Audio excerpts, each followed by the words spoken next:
Greetings, Maidenettes and Maidenites. I think I may have been a delay there on the beginning of the recording, so I'll start again. Greetings, Maidenettes and Maidenites. Welcome to episode 43 of Maidencast.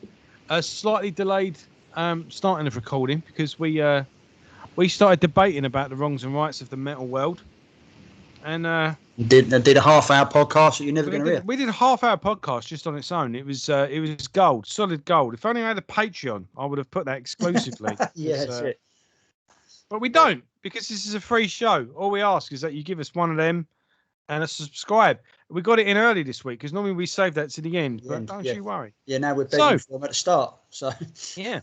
I would say hello, welcome aboard if this is your first Maidencast. But where you been?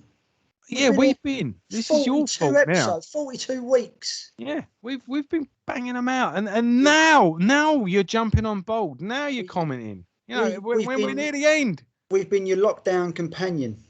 Yeah, and now you're coming after it's all over. You know, Kevin Robinson, 1, 2, 3, 4, 5, 6, 7, 8, 9, 10, 196, 666. You've got to get a shorter name, mate. I love your comments, but you know, please. You know, Jay for 2112.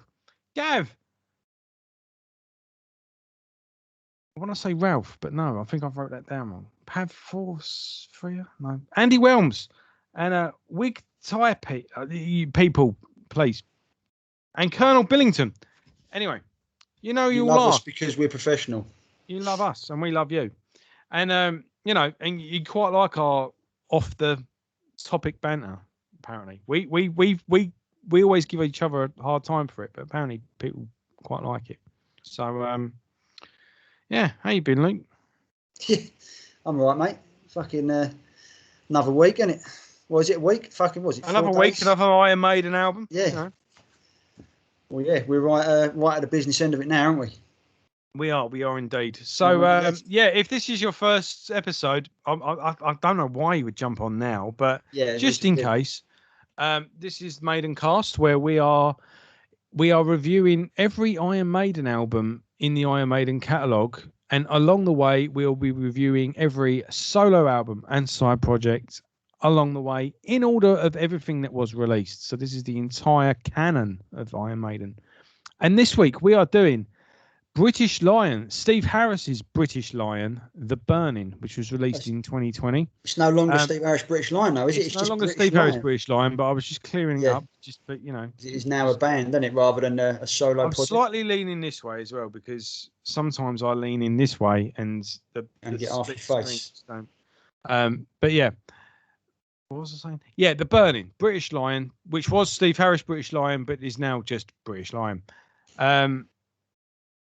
Yeah, last week we did the Infinite Entanglement by Blaze Bayley, but we knocked all three of them out.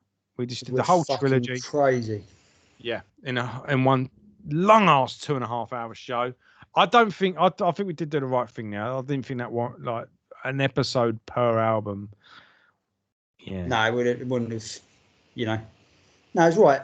Treating them as a it's a trilogy. It's not 3 albums that are closely related. It's a case of they were 3 albums that told a story. So yeah, you got us doing a story, and it still wasn't our longest show. And it still wasn't our longest show. So yeah, shows how much bollocks we spout if we do 3 albums and it still wasn't our longest. Yeah, of course. So yeah, this is the second album of Steve Harris's side project. The backstory of the project we did cover in the previous episode of the first album, which was Steve Harris, British Lion. So this is basically picking up where we left off that first album. Is there anything you want to talk about before we get into it? No, I mean, just the fact it's, 8 years later. A lot of people would have thought it would have been a one-off just to get it out of the system. Was there 8 years between those 2 albums? It's come out last year, didn't it? 2020. Yeah, but last year was a long time ago. Yeah, fucking wasn't it? Yeah. Yeah. But no, 8 years. So a lot of people, I'd imagine, would have thought it was a one-off just for him to scratch the old itch. But to see this be released, it was like, oh, fucking hell, all right. Not the album announcement we wanted, to be fair to him, on the Maiden website. But there was going to be a live album, wasn't there? Yeah. But that never saw the light of day. You know how much Steve Harris loves a live album. Yeah. which what we were saying at the end of that last review was the live album would probably have captured more of the essence of the band rather than that album did. But that, to this day is still to see the light of day. Yeah, but I don't think it ever will. They just pressed ahead and recorded this second album, which may have addressed a few of the bugbears that people have with that first album. Maybe it don't. Let's find out. Yeah, and go into it. Yeah, I mean, I know we discussed this earlier, and we did this with Adrian Smith, but I think to do this track by track is going to be. I know certainly I feel the same way about track one as I do, from one to end.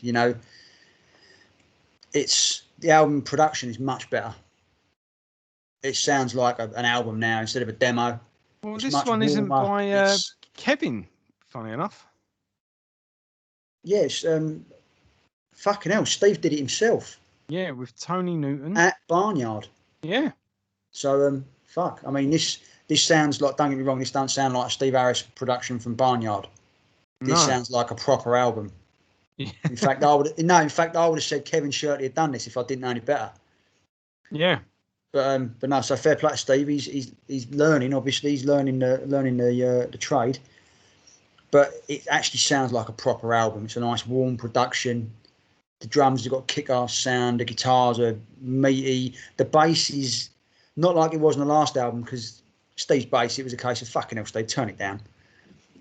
But he's in the background now. But you can still hear him, obviously. But he's in the mix rather than at the forefront, which is quite nice. Yeah, the guy Tony Newton, who did the recording and mixing of the album, also did Iron Maiden's In Vivo, recording and engineering of that live album. He did the mastering of Empire of the Clouds, the single version, produced the Book of Souls live album, and did the remastering for Somewhere in Time and Power Slave and Live After Death. And produced Knights of the Dead, Legacy of the Beast live in Mexico City. So it all falls down there because all the rest of those albums have got really good production, but Knights of the Dead sounds like shit. Spoiler alert. And also did the Raven Age, which is George in it, Steve's boys band. Steve's son. Yeah, and to be fair, those albums actually sound pretty good. Whether you like the band or not, they sound good. But if anyone knows me, they know I like a good weighty production. I don't like none of this tinny shit. I like drums to be, kick drums get you here, Lars Ulrich Black Album style. And this album fulfills that, and it's got nice weight to it. Yeah, I would probably say that it is better produced. I mean, and it certainly, I guess, captures. It felt like on that first album there was a certain crunch or a certain bite that wasn't captured. It was There was a certain something that just wasn't coming across the sort of the studio. Yeah, big time. It was a bit too clean, wasn't it? And like I say, Steve Harris even addressed in himself that there was a certain thing in the live shows that wasn't quite captured, and he wanted to release a live album to sort of smooth over that sort of edge. But for whatever reason, that live album didn't go ahead.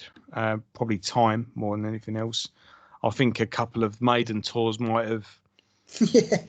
A couple of they might have taken on more than what the band originally intended to do. So more bookings came in, and it kind of just went along like that. Yeah. So, but yeah, I think as a whole, this album pretty much carries on where the first album left off, really. Well, I think it's helped. Yeah, I mean, musically, yes. I mean, it's helped that they've toured because, like we said before, we've said it a few times, notably for Blaze albums, when a lineup has gone on tour before they've recorded an album, it always benefits the recording of said album because it actually sounds like a band rather than. I mean, look at chemistry, the Infinite Entanglement trilogy. That first album, Infinite Entanglement, sounds brilliant. They sound like a band, not just blazing, some hired guns like it was the albums before that. Like that King of Metal album, yeah. And this album benefits from the fact that they've not just, we're mates with Steve Harris, we've known him for years, we've got in the studio, had a few jams, and here it is, the recording. It's a case of this is a fucking band that's gone out, lived in each other's pants, you know, on a proper gritty tour, really got really got the chemistry going and all the rest of it. And when they're in the studio, they're a unit. And that's all the best bands are units. Mm-hmm. And I'm bigging these up because it's not, you know, the album doesn't, quality-wise, doesn't reflect it, but there's certain things that let it down. But it sounds much better, and I think it's because they've gone on tour and they're a band now, not just, here's some demos. Yeah, I think on that first album, there was a lot of let's see what happens ness to it, while this one does feel a bit more it's cohesive and solid, yeah. But unfortunately, there's still the big elephant. Well, for me, it's still a massive fucking ginormous Lord of the Rings style heffalump elephant in the fucking room. An Oliphant. It's massive, and it's the fact that the singer, God bless him, he ain't up to it. I don't know. There's more to it than that, though. No, for me, that's the beginning and the end. It's a case of what can't even think. Richard Taylor. Sorry, guy, I don't want to disrespect you by not even saying your name. You got a great voice, perfect voice. You know, you obviously sing, but there's been out of sing, and there's singing classic rock style music, which is what this is, and you ain't got the balls. Your voice just doesn't carry through the weight required for this music at all, and it's such a shame because quite honestly, I mean, live it might be different. I don't know. I haven't even seen. Yeah, but even then, it's like that first album didn't quite capture him, did it? But the live album should have fixed that, and the producer of this album should have addressed that as well. It's like we're not catching this guy at his best. If he ain't. I like, as a producer, I don't need you to sound like Ronnie James Dio, Bruce Dickinson. I need you to sound like you. I need but if you haven't got the natural, weight in your voice, it's like I did the thing when we did the last British Lion album. It was like, I know it's completely different, but they got Billie Eilish to do the latest Bond thing. She's got a great voice, but she's got no balls in her voice. Not like your Tina Turners, your Eartha Kitts, you know, your Shirley Bassey's, who've got fucking, when they sing, there's oomph there. Yeah. And I compare, he is the Billie Eilish of, he's got a great voice, but there's just nothing behind it. Yeah. There's no power there. There's no fucking drive. There's no, and to be in a classic rock band, which what British Lion are, make no mistake about it, and they're fucking good. Musically, the album's fucking 10 out of 10. But it's just Taylor's voice is just weak. And it kills it because I was losing interest in the song. I was surfing while I was listening to it when it should have been gripping me. You know, it should have been gripping me. And unfortunately, he is the reason it doesn't grip me at all. And it's a shame because the guy can sing, but he's not the right singer for this band whatsoever. Yeah, I'm of the same, but for different reasons. It's just the albums like this album are the worst type of album for when you're reviewing music. I mean, Luke's basically just doing this with me. He's appeared on a couple of my previous podcasts as a guest, and Luke's certainly not short of an opinion. But when you're given like 10 albums to review for the next issue of a magazine, or you're writing for a website, I was saying to Luke, there's nothing worse than when you get an album that's, if it's really, really good, you can react to it. And if it's really shit, you can react to it. I have no joy in reviewing a shit album. But I don't like to slag a band off. Some people think it makes them sound clever, but yeah, no, it's bollocks, isn't it? You know, I always look for a redeeming feature and try and give some positive and critical, not positive criticism. That's not what I'm saying. Constructive criticism, and sort of point them in the right direction. And there's nothing worse than that album. That's lukewarm, isn't it? Just there's nothing wrong with it, so you can't like say there's anything wrong with it. But there's nothing particularly great about it either, and you're trying to just plod along in this review that you're neither really here nor there with. It's like, this is all right while it's on, but as soon as it's over, I've instantly forgotten about it and I just want to put something else on. Or it might remind me of a band that's good. And you'll go and play. All I want to do is put that band on at the end of this. And this is one of those albums. And God, this is an hour long, this album. Yeah, and see, musically, a long hour. No, musically, I loved it. I thought it was a fucking 10 steps above the first one, you know. And the riffs, the structures of the songs, the melodies. I mean, fucking hell, the melody on Lightning is probably one of Steve Harris's best melodies he's ever written. Yeah, you've got that the guitar bit that's playing over the riff. Oh my God, that was so good, so good. But as soon as his voice comes in, just gone. I can't. It like draws me out of the music, and all I can listen to is him. And fuck, like I say, if he was in I said it before on the first album when they did that acoustic one, his voice was so good and so suited to acoustic based rock. And the song at the end, Native Son, that's similar. It's fine. It's the only time on the album that his song actually sounds right with the band is when he's doing this song, this Native Son. And if he chose that as a career path, he'd be massive and he'd be suited to it. British Lion need another singer. I don't care if he's Steve Harris's best mate, but and it ain't gonna matter now. I mean, Steve ain't putting these out to get more fans. He's putting these out because he's writing music. Yeah, it's not as if. But it's so annoying because I would. I've got an app actually. I can't remember what it's called. That I can actually turn the vocals off of a song, and I could have this album as an instrumental album. I'd fucking love it. I'd listen to it all the time because musically it's fantastic. It's a step ahead from the first one. It's exactly what you want from the second album. It's a band that have gone, you know what, that worked, that didn't. Let's fuck that off. Let's concentrate on what worked and we'll roll with it. Exactly. And they have musically. And like you said, the drummer, was it Dawkins, isn't it, from Dearly Beheaded, you pointed out to me. And I couldn't believe it. Simon Dawson. Dawson, yeah, I couldn't believe it was him because on the Dearly Beheaded albums, he's a beast. But it sounds like Simon Dawson on this album. He's got more, like he's playing like that man.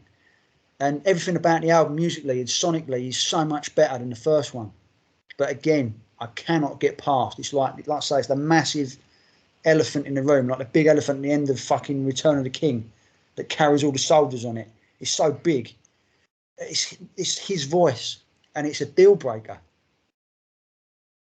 And you get that, yeah, you do get that. It's such a deal breaker. It's like fucking hell. The amount of people I know that can't get into Merciful Fate or King Diamond because of King Diamond's vocals, or even Manila Road or even Rush for that matter. But if you isolate, I just can't get past the vocalist. But what you'll have the common denominator is everyone will say how good a singer they are, but just not for that. Yeah. And I'm not I'm not slating the guy's voice. The guy's voice is great. You can't argue with the guy's singing ability. Yeah. But for this style of music, it is just so far wrong. It's like, oh, fucking hell, why? Yeah. It's and it's a bummer because it's Steve Harris. I want to love everything the guy puts out. I want to go and see him because they're playing fucking half hour down the road in Southend, which is at my local fucking seaside town, and they're playing a venue that I'd want to go and see them but they're supporting the darkness. I'd even fucking forget that they're supporting the darkness to see them, but I don't know if I could put up with his voice. I'd sooner have the geezer out of the darkness singing. Yeah, I mean, I've got nothing against the darkness. I think they're great for fans. For me to say that, if anyone knows me, I mean, they're not a spoof band either. They're no, they're not a fucking Steel Panther like we were discussing the other day. They are a rock band who just having a bit of fun, but I just could never get on with them. Who have a tongue firmly wedged in their cheek. Yeah. I mean, I remember seeing them once. They was actually opening for Alice Cooper, and it was the difference between darkness and someone like, say, Spinal Tap, for example. Is Spinal Tap didn't. The funny thing of Spinal Tap was they didn't know they were bad. That was why it was so funny. But it was the opposite with the Darkness, because the guitarist did this particular solo where it was like, fucking hell. Like he just smoked his guitar. Yeah. And it was like that there you go. I've just clocked it. It's like the Darkness don't know they're great. And it's like the Tommy Cooper sketch. Tommy Cooper was like a fully trained musician.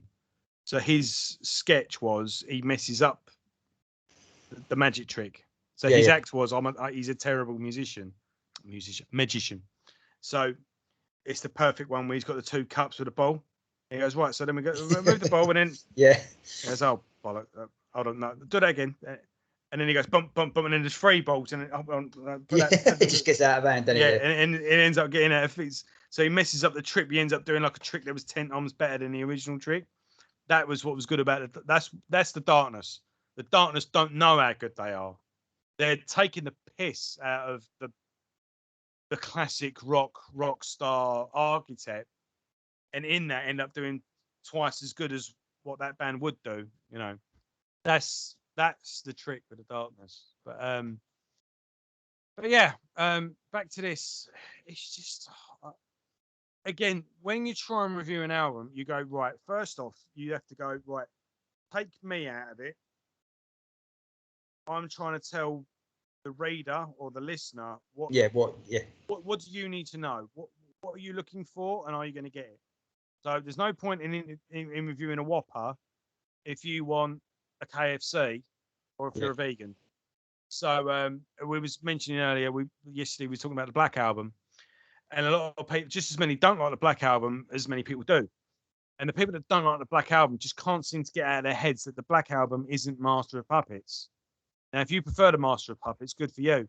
But Black Album isn't trying to be Master of Puppets. You need to review the Black Album on its own merits. Take it on its own merits, yeah. Black Album's pretty shit metal album, but it's a fucking fantastic classic rock album. In terms of classic rock, it's one of the best albums ever. But if you're going to compare it to Rain and Blood and Master of Puppets, you're wasting your time. So, and that's my problem with this album. I don't get what I'm meant to be getting out of it. I don't get what I'm meant to be looking for. And again, you've got Steve Harris, who's the main man behind Iron Maiden. I mean, Iron Maiden is Steve Harris, and Steve Harris is Iron Maiden. So for him to go, right, I'm going to be doing this, it's like, well, yeah, but what are you doing? Is there a certain thing that you want to explore that you can't do with Iron Maiden? I mean, there was Mark, I forget the guy's name, but he was in the main guy in Manila Road. And he was to Manila Road what Lemmy was to Motorhead. And he started writing with a guy who played keyboards and started doing some like organ-based, still rock and metal, but it was there was a lot of organ in there. Not so much keyboards as in, like organ, real earthy sense. And he was like, yeah, this has got a real good Deep Purple feel to it. But this just isn't, it just wouldn't fit on a Manila Road album. But Manila Road fans would like it. And he, if I got it here,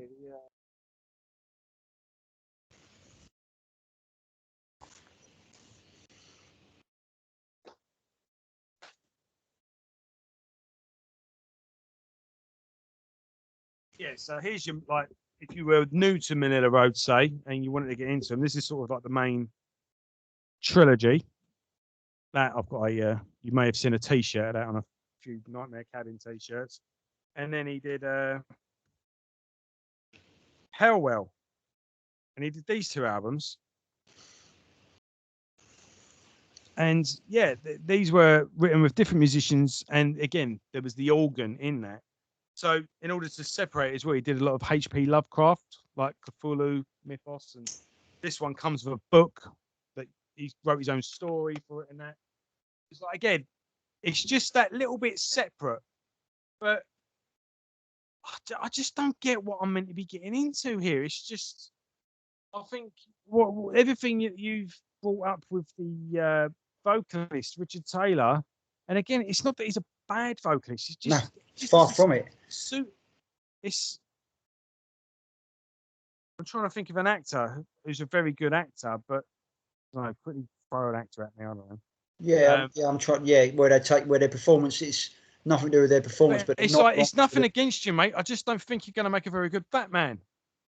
You know, it's like you'll be very good in this role, but it seems like you're a square peg in a round hole here. And but then again, I think as much as you can criticise Richard, I think the band are trying to be heavier than they actually are, and I don't know. I just don't get. I just like this. Just isn't talking to me. It's just not connecting with me, and I don't quite get what I'm meant to be connecting with. I don't know what I'm. Yeah. I don't know what I'm. Imagine you're ordering food. If you're ordering a burger, you can judge whether or not that's a good burger. If you're ordering a fajita, you can. This is a good or bad fajita, or if it's pasta or whatever the fuck it is you're ordering. But here, I've just got a plate of food. And I've like, I've got, I just like, but what am I eating? I don't get what I'm meant to be. I'm getting, I feel like I've been just thrown a load of vitamin pills, getting nourished, but I'm not. Yeah. I'm not getting satisfied. No, it's a weird one because, but no, you summed it up like you say. While it's on. But you know, once that last track finishes, you're like, yeah, you know, I feel like if you take any given band, I bet if I took it to my dad's local workingmen's club, you could kind of get even if it was something like the Red Hot Chili Peppers, some people go, oh yeah, I like this. This is a good band. Or you know, most of the people that go to that club aren't really particularly musically. They generally they're more into football. Say, you might get the odd guy who likes a bit of Jimi Hendrix or a bit of the Who back in the day, but they generally have a pint on the way home and they like whatever's on, and they're not really bothered. Every so often, you might get one guy who's into this or into that. And if I, name a band, throw a dart at the board, and whatever band it lands on, I could play that in the club, and I'll get a reaction. It may be, what the fuck is this shit? Or, oh yeah, bloody hell, Black Sabbath, I remember them. But generally the radio's on or MTV's on, so you might have a bit of Oasis or a bit of dance music or whatever the current crop of chart music is. And I can honestly think, I think I could put British Lion on, and you might get the odd, well, these are all right, aren't they? Who's this then? Yeah. And that'd be that. It would be more because they don't know who it is rather than, but even then, I don't think you'd get a reaction out of them because it feels like it's background music. It feels. Yeah, it's like you say, it's just there, isn't it? It just it's. I think it's too heavy for people that would be into indie. Say something really bland, like and really like X Factory, like Snow Patrol or something like that. It'd be too heavy for someone that like that. But it's just not heavy enough for someone that likes anything that's even slightly heavier, like the Manic Street Preachers, or even someone as base level was that. I mean, a song like The Burning. I mean, you got, or even The Burning. Yeah, all right, but you don't take it home with you. You don't. That wouldn't have been used in a Maiden song, for example. And sorry to compare it to Maiden, but at the end of the day, the only fucking reason I'm listening to this is because of Steve Harris. Yeah, there's no. Yeah. That's why the band died on their arse all them years ago, because no one gave a shit. If Harris hadn't mentored them and managed them or whatever, like you say, you're here because of Maiden. You don't you're not expecting to hear Maiden, but you expect the man with the level of quality that Steve Harris aspires to would be pitching his fucking, would be attaching himself to something a bit better. So what the fuck's he doing? Yeah. It's sort of weird, isn't it? It's just like it's killing time. We've always gone, look, we're being honest and we're holding everyone to the same standard. And if this was Paul Di'Anno, come on, the man, and the reluctant kicking that he's got. Yeah. Oh, yeah, big time. This camera's starting to focus. Sorry, everyone, but if you can hear me, there you go. I know you tuned in to check me out, but yeah, the camera's a bit blurred at the moment. But yeah, it'll find its feet in a minute. But yeah, what is he doing? Yeah, what is he doing? We shouldn't look. And again, it's not as if Adrian Smith isn't knocking albums out of the park in different styles and subgenres. It's not as if Bruce Dickinson hasn't got a fucking awesome back catalogue behind his. It's everyone else is doing cool stuff. I mean, look. This is the third album I've done on the series where I didn't actually have a physical copy. The second one was Primal Rebellion. I ended up buying a copy. I ended up really liking it. So it's not as if. That's it. There's, like you say, it's like what is the purpose behind, or not what is the purpose. The purpose is because he's got these riffs floating around. He doesn't think they're going to be used for Maiden, but it's, surely there's an internal quality meter that just goes, something ain't right here. Yeah. What should we be recording this? Does this sound right?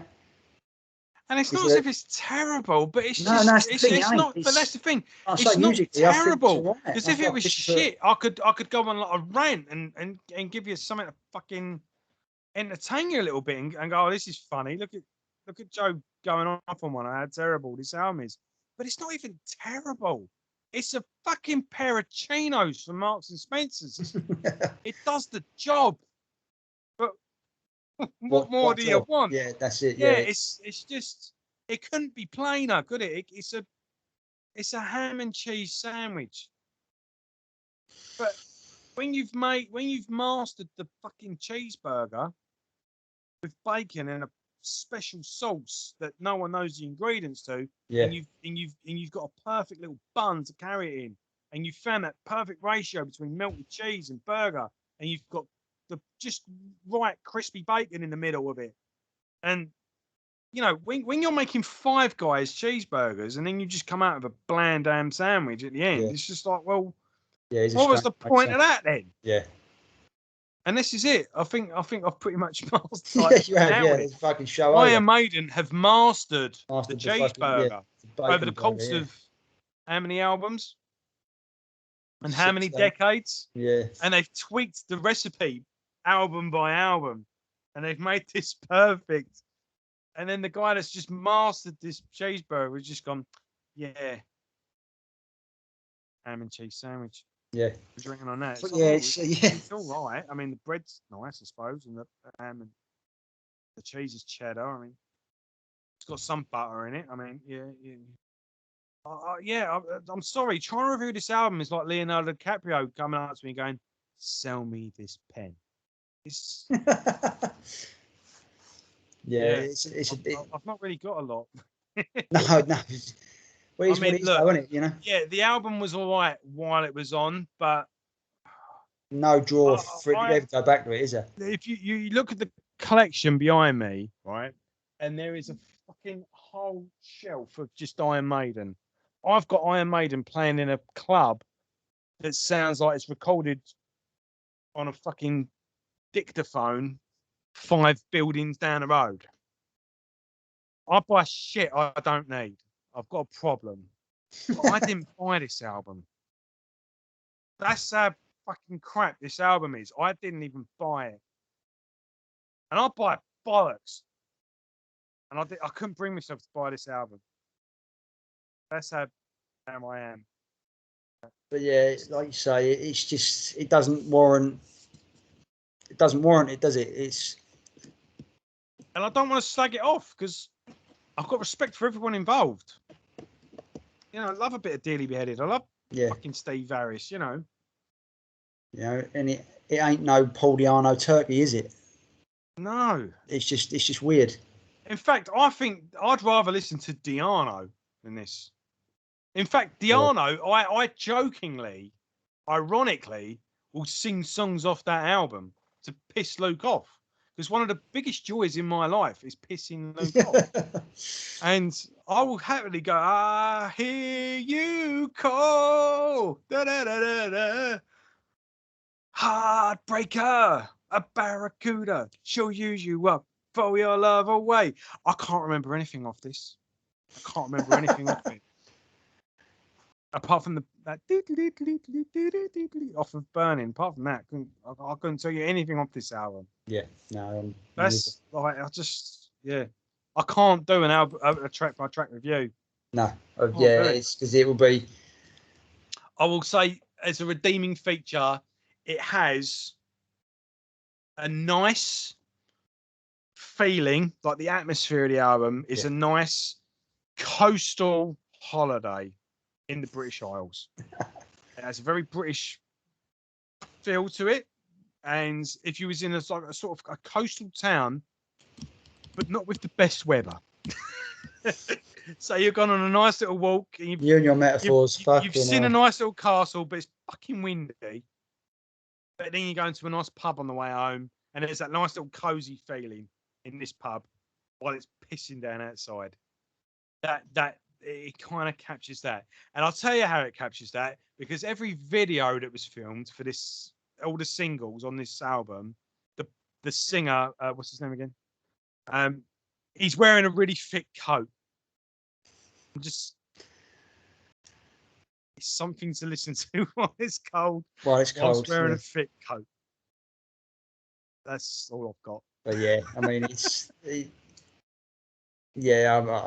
said I didn't know everything to say of it, but I've managed to fill 40 minutes up. So. Yeah, but but trying to describe, you filled 40 minutes describing everything but this album, because there's musically it's all right. Well, musically, like I said, it's actually better than all right, but it's got to the point where it doesn't nourish you, does it?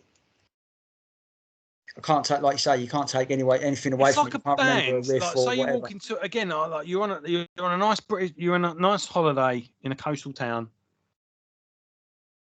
and this is the bands that are playing in a bar that you just happen to stumble into. It's like, well, they're all right, but I didn't know they were going to be playing. Yeah. And I don't object to them playing. Yeah, but I won't go and find where the next gig is. But they're all right. Yeah, I'll watch them while they're here. I didn't pay to watch them. Didn't know, Are you going to buy their CD? Probably not. No. Thanks, everyone. We're playing tomorrow, by the way, at the Shelf and Arms. Good luck. We won't be there. Shelf and Arms. I can't even think of a decent pub. The Thingy Arms down the road at the Thingy Hotel. We're playing there 2 nights. Come check us out. And you go, yeah, might do. Yeah, that's it, isn't it? Yeah. Now, I could have a beer with the guys afterwards, and they're all fucking lovely blokes, but it don't change nothing. No, that's it. And yes, they can all play guitar better than me, and drum better than me, and sing better than me.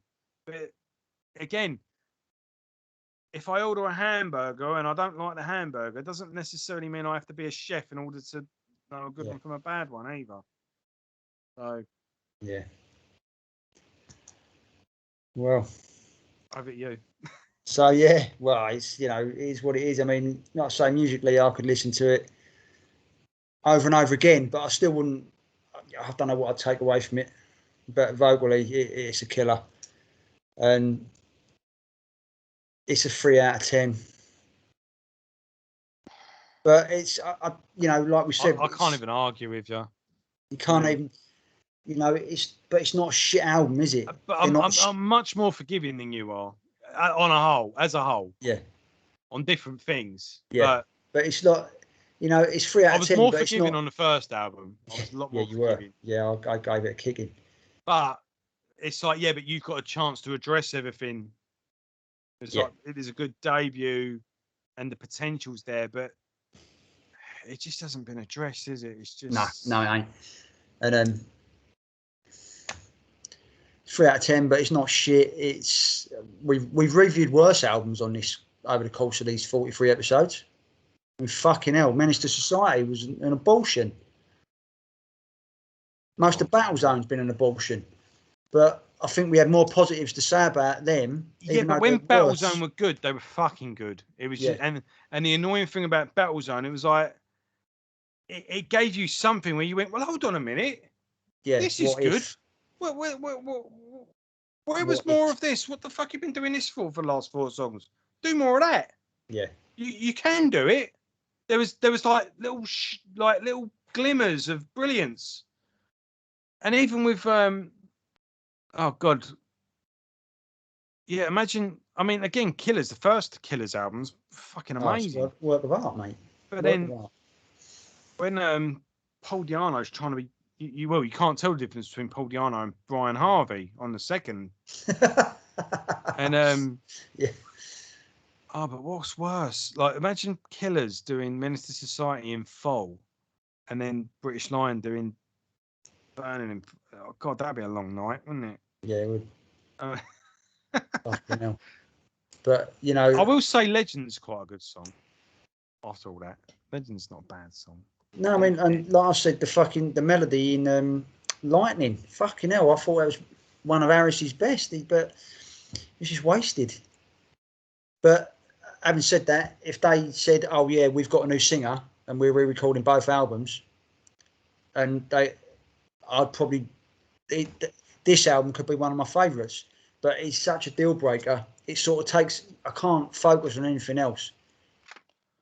I don't know about. Yeah, I don't know. But we're just repeating ourselves now. Yeah. No, I'm just entertaining the fact if a different singer sung it, but I don't even think that's the problem with me. I just think the songs are just really bland, really generic. I feel like I'm fucking listening to the like. I feel like I'm in a fucking B&Q advert. I feel like I want to paint the living room. Right. No one wants to feel like that. No. But no. You know. Yeah. Can't win them all, Steve. Yeah. I love you to death, Steve, but fucking hell, liven up. And I've no doubt Iron Maiden album better than this. Yeah. Well, considering you got 3 10-minute epics at the end. I'm going to say, yeah, apparently, according to there's some reviews out. Yeah. And apparently, in Hell on Earth, we're talking about Steve Harris melodies. Apparently, it's one of his greatest ever melodies. I've seen a 7 out of 10 and I've seen an 8 out of 10. Although I do wonder sometimes who they pick to review these albums. But Bill like I say, from KFC down the road. I mean, ladies and gents, you are going to be seeing a lot of reviews about the new Iron Maiden album, but you ain't heard shit until you come to Maidencast and see what myself and Luke have to say about it. We're the boys. We know what we're on about. We've just dedicated a year of our lives to reviewing this band. Yeah. So, not like don't listen to them. Podcasts who do it all in an hour, 40 minutes. Listen to us. Yeah. So, that's what I'll say about that. And like I say, if you think this is a good album, look, I love you. Please leave us a review. Tell us in the comments. What we're getting talking wrong. Bollocks, you know. And and look, I know I can't remember if it was Kevin or 12345 that it was one of the guys that actually said no, like give British Lion a chance and check out this live. That bootleg, wasn't it? I think it was more. I think it was one. I won't say who, just in case I get it wrong, but it was definitely one of these two. And I saw British Lion live on that first tour, and I did enjoy that show. But you enjoy stuff more when you don't pay for it, didn't you? I mean, yeah. Again, look, tell me what I'm getting wrong, and I'll listen to it again and go, "Oh my god, I never thought of it like that." I don't like slagging stuff off, I really don't. But oh my god, what poxy album! Yeah, I don't even think. What did you give it? 3 out of 10? Or probably the same. Yeah. But no doubt, I mean, you know, when you left there going, oh well, this is pretty good and it's not bad. I mean, no, that's not what you get from the guy that's done some of the best music of all time. Yeah. Yeah. The fact that you've decided to dedicate a fucking year of your life to doing a podcast on. Still, it's in between the Book of Souls and Senjutsu, which I think, you know, tells you what you need to know. Because we know, I think Senjutsu ain't going to be worse than Book of Souls. Oh, of course not. No, we're in for a belter.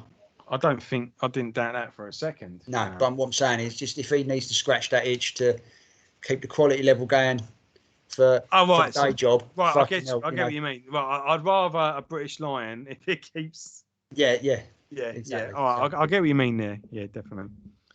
So, but yeah, so. But then again, if I go for a fucking British Lion album every couple of years, the Iron Maiden album would be fucking good. Yeah. So. But never mind. We in 16 days, 2 hours, 3 minutes, and 1 second, we will be able to listen to it all we like, and I will be doing the midnight listen. So yes, and we have got a very special unboxing video coming up. I'm one of those crazy bastards, one of those 2021 people who splashed out a shitload of money.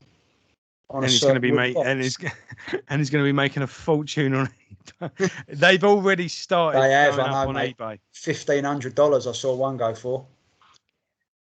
You know. I'll say I don't begrudge anyone doing it. I just didn't think it. Just for me, I didn't, and I got why there was a bit of a. If you're happy to buy it, pay for it, then you know, good for you. If your sole purpose getting that box set was to make money on it on eBay from people who didn't have the opportunity. Oh no, yeah, fuck yeah, definitely. You bought it, and especially since you paid to be a fan club member in order. Yeah. If you bought the box and after that you had buyer's remorse and you're like, oh fuck, I can't afford this, and then you flogged it on, a bit different. But if you're a profiteer, you can fuck off. Yeah, well, there's plenty of them about. I mean.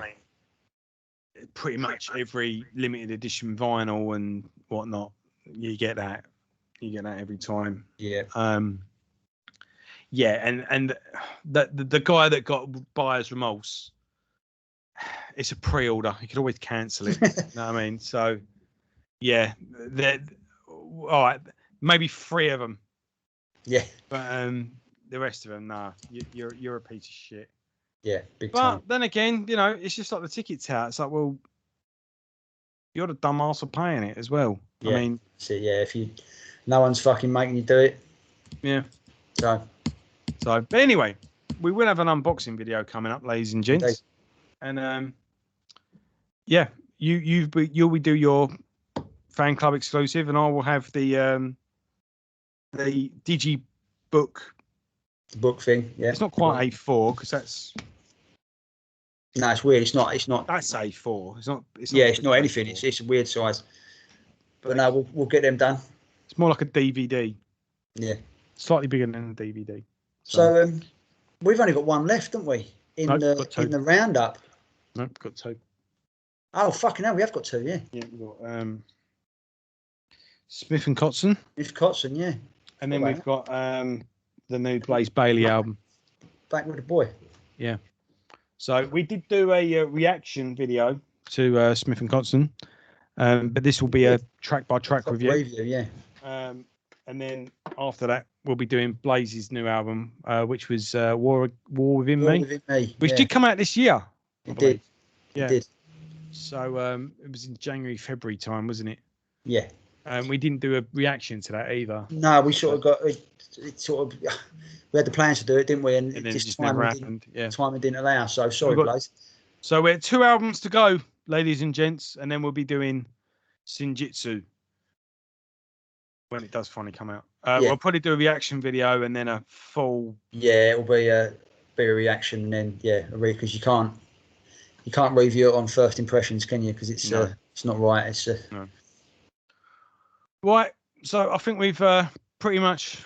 We've covered everything we've got to cover. Sorry, this has been a epoxy one, but we said we was going to cover every nook and cranny, and no stone will be left unturned along the way. And this is just one of those stones that we had to turn. It's part of the ongoing quest that is the Maiden back catalogue. And like I say, we're reaching the end of it now. And not only once Senjutsu is done, we will be doing a few other... got a few bonus ones bonus ones. We'll be doing a top... We'll be both choosing our top 5 album. We'll be doing a podcast solely dedicated to the live albums. And I guess we'll be narrowing it down to which the best one is. And we've got the best of the B-sides coming up in the meantime as well. So lots to cover on Maidencast. You, as you know, Maiden fans and members of the Iron Maiden fan club forum will know that there's never stuff to run out of talking about. So no doubt we'll have some debates on the way as well. If there's anything you want us to cover, think of it like that as well. That's drop us a message, and fucking why not? If there's a particular topic or a debate, or what about this or what about that, or something you want us to address, let us know in the comments as well, and we'll cover that as well. So thank you all for watching, all our regular viewers and all our newcomers alike, and follow Maidencast, follow Nightmare Cabin on Instagram, give us a like and a share. And we shall see you next week. And yes, look, someone went to Balthazar's feast. He managed to survive the onslaught of the 4 horsemen. And I hope he didn't take his mum, because she wasn't invited. That's it, yeah. Right. See you all next week, folks. See you soon. Laters.